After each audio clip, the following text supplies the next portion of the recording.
Bible വായന. Bible reading 9-12-2024. വിശുദ്ധ ലൂക്കായുടെ സുവിശേഷം 9-ാം അധ്യായമാണ് ഇന്ന് വായിക്കുന്നത്. 2024 ഡിസംബർ 1 മുതൽ 24 വരെ 24 അധ്യായങ്ങൾ വിശുദ്ധ ലൂക്കായുടെ സുവിശേഷത്തിൽ നിന്ന് വായിക്കുന്നു. ഇന്ന് 9-12-2024. ഇന്ന് വായിക്കുന്നത് 9-ാം അധ്യായം. ലൂക്ക അധ്യായം 9. അപ്പസ്തോലന്മാരെ അയക്കുന്നു.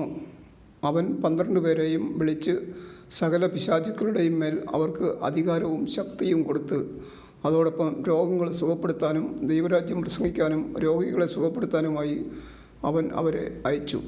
അവൻ പറഞ്ഞു, യാത്രയ്ക്ക് വടിയോ സഞ്ചിയോ അപ്പമോ പണമോ ഒന്നും എടുക്കരുത്. 2 ഉടുപ്പും ഉണ്ടായിരിക്കരുത്. നിങ്ങൾ ഏത് വീട്ടിൽ പ്രവേശിക്കുന്നുവോ അവിടെ താമസിക്കുക, അവിടെ നിന്ന് പുറപ്പെടുകയും ചെയ്യുക.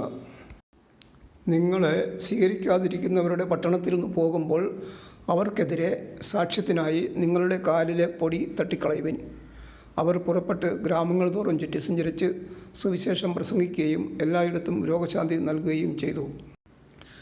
ഹെറോദസിൻ്റെ ഉത്കണ്ഠ. സംഭവിച്ചതെല്ലാം കേട്ട് ഹെറോദസ് രാജാവ് പരിഭ്രാന്തനായി. എന്തെന്നാൽ യോഹന്നാൻ മരിച്ചവരിൽ നിന്ന് ഉയർപ്പിക്കപ്പെട്ടിരിക്കുന്നു എന്ന് ചിലരും, ഏലിയ പ്രത്യക്ഷപ്പെട്ടിരിക്കുന്നു എന്ന് മറ്റു ചിലരും, പണ്ടത്തെ പ്രവാചകന്മാരിൽ ഒരുവൻ ഉയർത്തു വന്നിരിക്കുന്നു എന്ന് വേറെ ചിലരും പറഞ്ഞിരുന്നു. ഹെറോദസ് പറഞ്ഞു, ഞാൻ യോഹന്നാനെ ശിരച്ഛേദം ചെയ്തു. പിന്നെ ആരെക്കുറിച്ചാണ് ഞാൻ ഇക്കാര്യങ്ങൾ കേൾക്കുന്നത്? അവൻ ആരാണ്? അവനെ കാണാൻ ഹെറോദസ് ആഗ്രഹിച്ചു. അപ്പം വർദ്ധിപ്പിക്കുന്നു. അപ്പസ്തോലന്മാർ മടങ്ങി വന്ന് തങ്ങൾ ചെയ്തതെല്ലാം യേശുവിനെ അറിയിച്ചു. അവൻ ബെത്സയിദ എന്ന പട്ടണത്തിലേക്ക് അവരെ കൂട്ടിക്കൊണ്ടുപോയി. ഇതറിഞ്ഞ് ജനങ്ങൾ അവൻ്റെ പിന്നാലെ ചെന്നു. അവൻ അവരെ സ്വീകരിച്ചു ദൈവരാജ്യത്തെപ്പറ്റി അവരോട് പ്രസംഗിക്കുകയും രോഗശാന്തി ആവശ്യമായിരുന്നവരെ സുഖപ്പെടുത്തുകയും ചെയ്തു. പകൽ അസ്തമിച്ചു തുടങ്ങിയപ്പോൾ 12 പേരും അടുത്തു വന്ന് അവനോട് പറഞ്ഞു, നാം വിജനപ്രദേശത്തായതുകൊണ്ട് ഗ്രാമങ്ങളിലും നാട്ടിൻപുറങ്ങളിലും പോയി താമസിക്കുന്നതിനും ഭക്ഷണ സാധനങ്ങൾ വാങ്ങുന്നതിനും ജനങ്ങളെ പറഞ്ഞയക്കുക. അവൻ പ്രതിവചിച്ചു, നിങ്ങൾ അവർക്ക് ഭക്ഷണം കൊടുക്കുവിൻ. അവർ പറഞ്ഞു, ഞങ്ങളുടെ പക്കൽ 5 അപ്പവും 2 മത്സ്യവും മാത്രമേയുള്ളൂ. ഈ ജനങ്ങൾക്കെല്ലാവർക്കും ഭക്ഷണം നൽകണമെങ്കിൽ ഞങ്ങൾ പോയി വാങ്ങിക്കൊണ്ടുവരണം.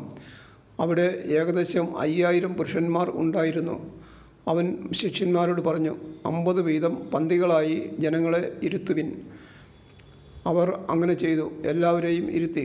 അപ്പോൾ അവൻ ആ 5 അപ്പവും 2 മീനും എടുത്ത് സ്വർഗത്തിലേക്ക് കണ്ണുകൾ ഉയർത്തി അവ ആശീർവദിച്ചു മുറിച്ചു ജനങ്ങൾക്ക് വിളമ്പാനായി ശിഷ്യന്മാരെ ഏൽപ്പിച്ചു. എല്ലാവരും ഭക്ഷിച്ച് തൃപ്തരായി. ബാക്കി വന്ന കഷ്ണങ്ങൾ 12 കുട്ട നിറയെ അവർ ശേഖരിച്ചു. പത്രോസിൻ്റെ വിശ്വാസ പ്രഖ്യാപനം. ഒരിക്കൽ അവൻ തനിയെ പ്രാർത്ഥിക്കുകയായിരുന്നു. ശിഷ്യന്മാരും അവൻ്റെ കൂടെ ഉണ്ടായിരുന്നു.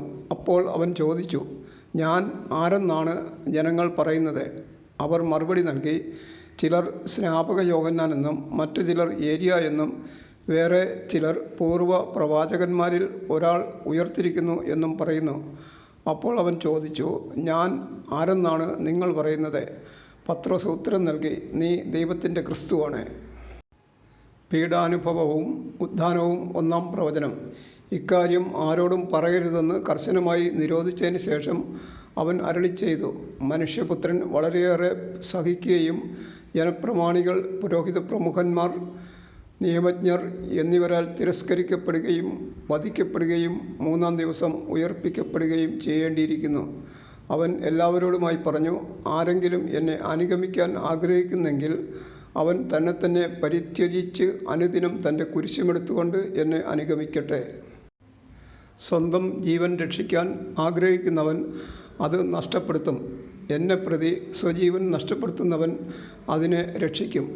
ഒരുവൻ ലോകം മുഴുവൻ നേടിയാലും തന്നെ നഷ്ടപ്പെടുത്തുകയോ നശിപ്പിക്കുകയോ ചെയ്താൽ അവന് എന്ത് പ്രയോജനം?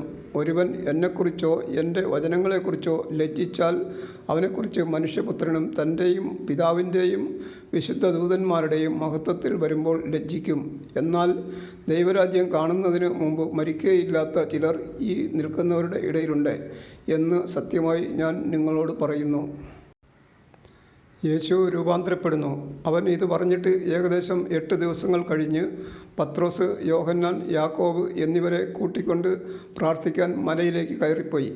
പ്രാർത്ഥിച്ചു കൊണ്ടിരുന്നപ്പോൾ അവൻ്റെ മുഖഭാവം മാറി, വസ്ത്രം വെണ്മയോടെ ശോഭിച്ചു. അപ്പോൾ 2 പേർ, മോശയും ഏലിയായും അവനോട് സംസാരിച്ചു കൊണ്ടിരുന്നു. അവർ മഹത്വത്തോടെ കാണപ്പെട്ടു. അടുത്ത് തന്നെ ജെറുസലേമിൽ പൂർത്തിയാകേണ്ട അവൻ്റെ കടന്നുപോകലിനെക്കുറിച്ചാണ് അവർ സംസാരിച്ചത്. നിദ്രാവിവശരായിരുന്നിട്ടും പത്രോസും കൂടെയുള്ളവരും ഉണർന്നിരുന്നു. അവർ അവൻ്റെ മഹത്വം ദർശിച്ചു. അവനോട് കൂടെ നിന്ന ഇരുവരെയും കണ്ടു. അവർ പിരിഞ്ഞു പോകുമ്പോൾ പത്രോസ് യേശുവിനോട് പറഞ്ഞു, ഗുരു, നാം ഇവിടെ ആയിരിക്കുന്നത് നല്ലതാണ്. ഞങ്ങൾ 3 കൂടാരങ്ങൾ ഉണ്ടാക്കാം. ഒന്ന് നിനക്ക്, ഒന്ന് മോശയ്ക്ക്, ഒന്ന് ഏലിയായ്ക്ക്. താൻ എന്താണ് പറയുന്നതെന്ന് അവന് തന്നെ നിശ്ചയമില്ലായിരുന്നു. അവൻ ഇത് പറയുമ്പോൾ ഒരു മേഘം വന്ന് അവരെ ആവരണം ചെയ്തു. അവർ മേഘത്തിനുള്ളിലായപ്പോൾ ശിഷ്യന്മാർ ഭയപ്പെട്ടു. അപ്പോൾ മേഘത്തിൽ നിന്ന് ഒരു സ്വരം കേട്ടു, ഇവൻ എൻ്റെ പുത്രൻ, എൻ്റെ തിരഞ്ഞെടുക്കപ്പെട്ടവൻ, ഇവൻ്റെ വാക്ക് ശ്രവിക്കുവിൻ. സ്വരം നിലച്ചപ്പോൾ യേശു മാത്രം കാണപ്പെട്ടു. ശിഷ്യന്മാർ മൗനം അവലംബിച്ചു. തങ്ങൾ കണ്ടതൊന്നും ആ ദിവസങ്ങളിൽ അവർ ആരോടും പറഞ്ഞില്ല. പിശാച് ബാധിച്ച ബാലനെ സുഖപ്പെടുത്തുന്നു. പിറ്റേ ദിവസം അവർ മലയിൽ നിന്ന് ഇറങ്ങി വന്നപ്പോൾ വലിയ ഒരു ജനക്കൂട്ടം അവൻ്റെ അടുത്ത് വന്നു. ജനക്കൂട്ടത്തിൽ നിന്ന് ഒരുവൻ വിളിച്ചു പറഞ്ഞു, ഗുരു, എൻ്റെ മകനെ കടാക്ഷിക്കണമെന്ന് നിന്നോട് ഞാൻ അപേക്ഷിക്കുന്നു. അവൻ എൻ്റെ ഏകമകനാണ്. അവനെ ഒരു അശുദ്ധാത്മാവ് പിടികൂടുന്നു. അപ്പോൾ അവൻ പെട്ടെന്ന് നിലവിളിക്കുന്നു. നുരയും പതയും പുറപ്പെടുന്നതുവരെ അത് അവനെ ഞെരുക്കി പീഡിപ്പിക്കുകയും പരിക്കേൽപ്പിക്കുകയും ചെയ്യുന്നു. അത് അവനെ വിട്ടുമാറുന്നുമില്ല. അതിനെ പുറത്താക്കാൻ ഞാൻ നിൻ്റെ ശിഷ്യന്മാരോട് അപേക്ഷിച്ചു, എന്നാൽ അവർക്ക് സാധിച്ചില്ല. യേശു പ്രതിവചിച്ചു, വിശ്വാസമില്ലാത്ത വഴിപിഴച്ച തലമുറയെ, ഞാൻ എത്രനാൾ നിങ്ങളോടുകൂടെ ഉണ്ടായിരിക്കും? എത്രനാൾ നിങ്ങളോട് ക്ഷമിക്കും? നിൻ്റെ മകനെ ഇവിടെ കൊണ്ടുവരിക. യേശുവിൻ്റെ അടുത്തേക്ക് വരുമ്പോൾ തന്നെ പിശാച് അവനെ നിലത്ത് വീഴ്ത്തി പീഡിപ്പിച്ചു. യേശു അശുദ്ധാത്മാവിനെ ശാസിക്കുകയും കുട്ടിയെ സുഖപ്പെടുത്തി പിതാവിനെ ഏൽപ്പിക്കുകയും ചെയ്തു. ദൈവത്തിൻ്റെ മഹത്തായ ശക്തിയെക്കുറിച്ച് എല്ലാവരും അത്ഭുതപ്പെട്ടു. പീഡാനുഭവത്തെക്കുറിച്ച് 2-ാം പ്രവചനം. അവൻ്റെ പ്രവൃത്തികളെക്കുറിച്ച് എല്ലാവരും വിസ്മയിക്കവേ അവൻ ശിഷ്യരോട് പറഞ്ഞു, ഈ വചനങ്ങൾ നിങ്ങളിൽ ആഴത്തിൽ പതിയട്ടെ. മനുഷ്യപുത്രൻ മനുഷ്യരുടെ കൈകളിൽ ഏൽപ്പിക്കപ്പെടാൻ പോകുന്നു.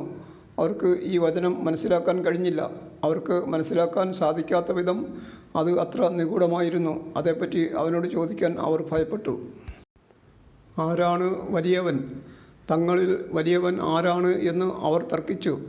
അവരുടെ ഹൃദയവിചാരങ്ങൾ അറിഞ്ഞ യേശു ഒരു ശിശുവിനെ എടുത്ത് അടുത്ത് നിർത്തി അവരോട് പറഞ്ഞു, എൻ്റെ നാമത്തിൽ ഈ ശിശുവിനെ സ്വീകരിക്കുന്ന ഏവനും എന്നെ സ്വീകരിക്കുന്നു. എന്നെ സ്വീകരിക്കുന്നവൻ എന്നെ അയച്ചവനെ സ്വീകരിക്കുന്നു. നിങ്ങളിൽ ഏറ്റവും ചെറിയവൻ ആരോ അവനാണ് നിങ്ങളിൽ ഏറ്റവും വലിയവൻ. നിങ്ങൾക്ക് എതിരല്ലാത്തവൻ നിങ്ങളുടെ ഭാഗത്താണ്.